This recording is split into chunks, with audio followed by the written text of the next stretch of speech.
Selamat sejahtera murid-murid, selamat kembali ke channel Cikgu Michelle. So, hari ini kita akan nak kaji kenapa pisau yang diasal senang memotong.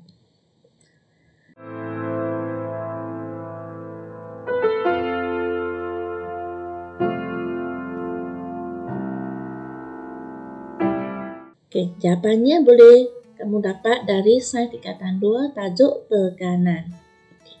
So, hari ini ada 3 tajuk yang perlu kita bincang. Yang satu, pengenalan tekanan. Okey, tekanan ditakrifkan sebagai daya per unit luas permukaannya. Arah daya adalah berserenjang dengan luas permukaan. Okay. So, kita boleh buatkan satu rumusan mengenai tekanan, iaitu tekanan sama dengan daya per luas permukaan, di mana daya adalah dalam unit Newton, luas permukaan dalam meter persegi. SI unit untuk tekanan adalah Pascal, atau kita boleh tulis sebagai PA, di mana P adalah huruf besar, A huruf kecil. Dan 1 Pascal juga sama dengan 1 Newton per meter persegi. Sekiranya anda nak mengkaji hubungan luas permukaan dengan tekanan, seperti mana dalam buku teks, anda boleh gantikan blok logam dengan menggunakan kunci mangga atau padlock. Sekiranya kamu mempunyai petisin, lagi elok kalau tak ada, boleh gantikan dengan dom tepung. So, hasilnya adalah seperti berikut. Okay. Kemudian, ukur kedalaman lekuk yang dihasilkan. So, kamu dapati kedalaman lekuk pada P adalah lebih dalam daripada lekuk Q. So, kesimpulannya, adakah hipotesis diterima? Berikan alasan anda. So, sekiranya nak tuliskan hipotesis, kamu kena rujukkan kepada hipotesis dululah kan. Okey. So, alasan anda. Okay. So, untuk tuliskan kesimpulan, kamu perlu tuliskan hipotesis diterima. Okay. Kemudian salin balik ayat dari hipotesis ke dalam ayat kesimpulan anda. Okey. Apakah perubahan yang berlaku kepada kedalaman lekuk yang dihasilkan apabila luas permukaan tindakan daya bertambah? Okey, so kedalaman lekuk yang dihasilkan adalah lebih rendah atau cetek apabila luas permukaan tindakan daya bertambah. Apakah hubungan kait antara luas permukaan dengan tekanan? Okey, sekarang kamu nak jawab mesti ada kaitan dengan luas permukaan dengan tekanan. Oleh itu, jawapan anda adalah luas permukaan meningkat, tekanan berkurang. Nyatakan inferen yang boleh dibuat berdasarkan pemerhatian yang diperoleh. So, kalau inferen, kamu kena tuliskan pemerhatian, kemudian tuliskan alasannya. Oleh itu, tuliskanlah pemerhatian dulu. Kedalaman lekuk yang dibentuk oleh blok logam P adalah lebih dalam berbanding blok logam Q.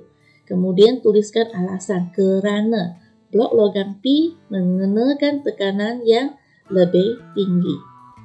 Soalan keempat, mendefinisikan secara operasi tekanan, iaitu kita gunakan variabel apa untuk mewakili tekanan.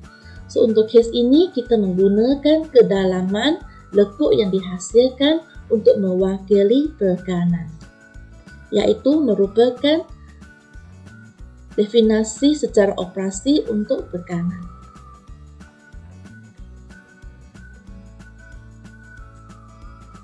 Okay, luas permukaan berkurangan, tekanan meningkat. Kita tengok dulu mengapakah kepingan logam pada kasut peluncur nipis. Okay, sebab dapat kasut peluncur ais terdiri daripada kepingan logam yang nipis supaya dapat mengenakan sesuatu tekanan yang tinggi pada permukaan ais. Dengan ini, ais dapat dilebur dan senang diluncur. Okay, kegunaan tekanan dalam pisau pula. Mengapakan mata pisau nipis? Okay, so sebenarnya kita menggunakan luas permukaan berkurang, tekanan meningkat. yaitu luas mata pisau adalah sangat nipis, tekanan yang tinggi padanya dapat memotong makanan dengan mudah.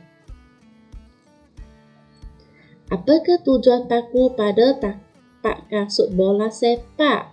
Okey, so kita kena gunakan aplikasi luas permukaan berkurang, tekanan meningkat. Okey, so paku pada tapak kasut bola sepak mempunyai luas permukaan sentuhan yang kecil. Tekanan di bawah paku adalah cukup besar untuk terbenam ke dalam tanah untuk mendapat sesuatu cengkaman yang kuat tanpa tergelincir. Okay. So, sekarang soalan terakhir. Mengapakah traktor mempunyai tayar yang besar dan lebar?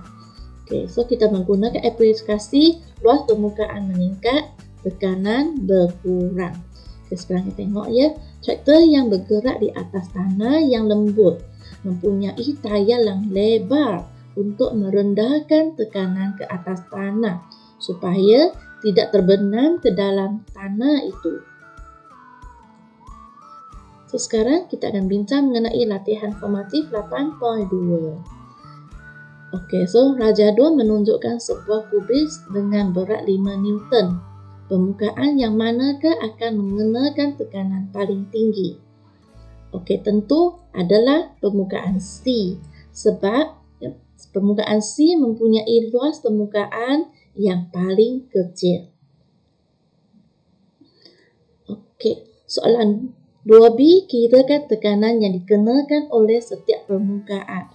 So, memandangkan persamaan luas permukaan mesti dalam meter persegi. Oleh itu, semua unit-unit sentimeter kita perlu tukarkan dia kepada meter. Okay. So, sekarang kita barulah kirakan tekanan yang dikenakan pada setiap permukaan. Kita mulakan dengan luas permukaan tapak A dulu. Okay. So, kita gantikan daya iaitu 5 Newton ke dalam persamaan. Kemudian luas permukaan kita masukkan dalam persamaan juga. So, kemudian kita dapatlah jawapan dalam Newton per meter persegi ataupun dalam Pascal pun boleh, iaitu 33.3 Newton meter persegi.